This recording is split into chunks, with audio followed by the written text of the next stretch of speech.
Please subscribe कीजिए हमारा YouTube channel सत्य ज्ञान सागर। आपके लिए वरदान हो जाएगा, क्योंकि कुछ दिनों में ये ज्ञान समझ में आ जाएगा और आपके कांटे से निकलेंगे डेली। अगर सच्ची साधना, सच्ची आत्मा से भक्ति की और नियम ठीक रखे तो आप रोजाना सुखी होगे, यह सत्कर मान लेना। लेकिन हम इस ज्ञान को ठीक से ना समझकर समर्पण नहीं कर पाते भगवान में। हम मन में कोई ना कोई दोष रखते हैं, इस कारण से हम लेट हो जाते हैं।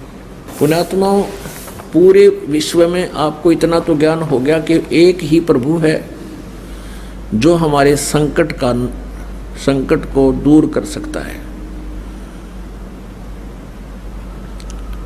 वही हमारा पाप नाशक है, पूर्ण मोक्षदायक है।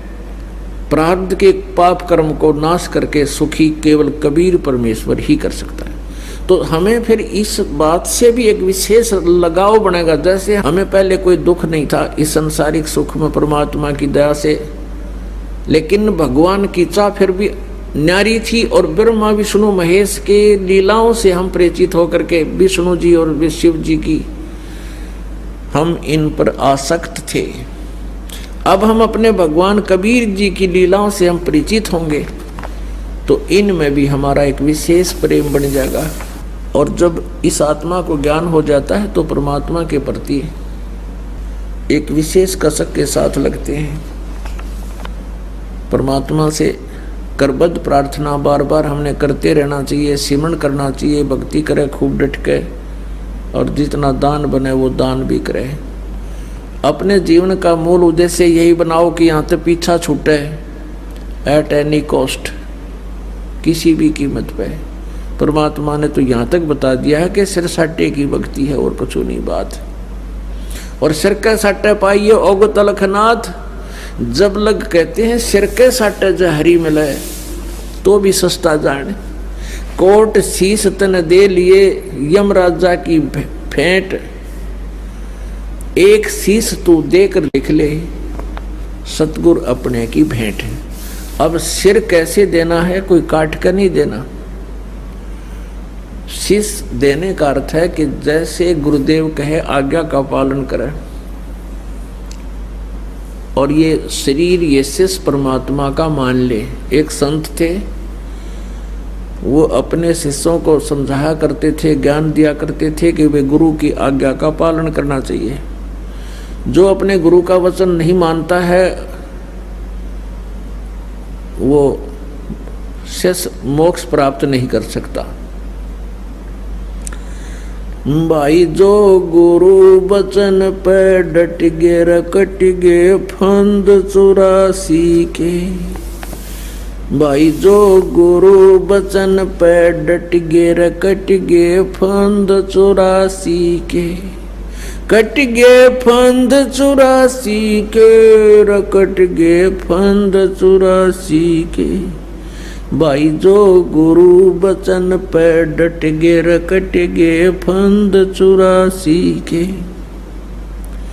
वस्तु मिली ठोड़ की ठोड़, मिट गी मन पापी की दौड़। वस्तु मिली ठोड़ की ठोड़, मिट गे मन पापी की दौड़।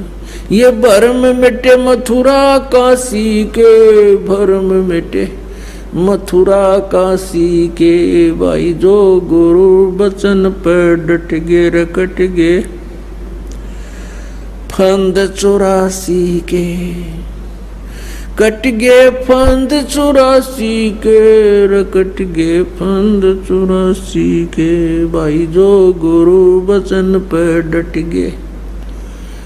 अब वो गुरुजी अपने शिष्यों को ये दृढ़ किया करता था कि गुरु की आज्ञा का पालन अवश्यमेव करना चाहिए। ऐसे शिक्षा दे रहे थे और फिर कुछ देर के बाद कहते हैं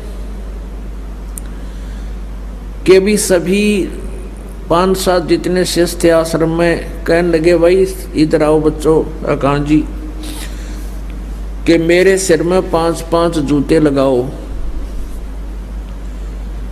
अब अभी तो गुरुजी कह रहे थे कि भाई गुरु के वचन का पालन करना चाहिए, और फिर गुरुजी के बारे में ये भी बताया जाता है कि गुरु इज गॉड।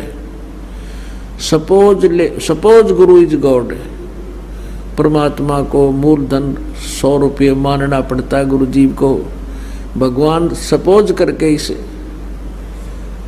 गुरुजी को भगवान मान के हम अपने मोक्ष प्राप्ति वाले इस प्रश्न का हल कर सकते हैं, और इसका कोई विकल्प नहीं। अब भगवान के गुरु के जूते मारे